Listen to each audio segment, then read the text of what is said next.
une société de consommation, une société aussi de l'opulence, de la richesse. C'est le mode de vie américain. L'Amérique est vraiment la première puissance économique et en réalité, ce qui vous paraît aujourd'hui faisant partie, du quotidien étant complètement naturel. Ça vous paraît naturel d'avoir une télé, d'avoir un réfrigérateur, d'avoir une voiture. Vous voyez cette grosse voiture américaine là, une Lincoln. Eh bien, il faut se rendre compte que il y a 50 ans, dans la France de l'après-guerre et dans la plupart des pays qui se relevaient du second conflit mondial, avoir une voiture, avoir un réfrigérateur, mais c'était un objet de luxe. On est dans une économie libérale, liberté de créer son entreprise.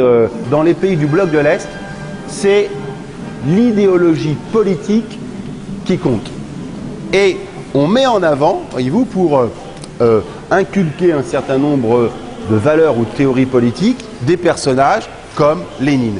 À partir en gros de l'école primaire et jusqu'à ce que l'on devienne adulte, on était dans des organisations qui regroupaient des jeunes. On a essayé de faire de ces enfants dans les pays de l'Est des bons socialistes, des bons communistes. On est dans une économie dirigée, contrôlée. Et c'est l'État qui est propriétaire des biens, propriétaire des sociétés. L'État contrôle, surveille et donne les messages officiels. Et cette radio, par exemple, vous êtes sûr de n'écouter que les informations que l'État souhaite vous diffuser avec cette radio à fréquence unique.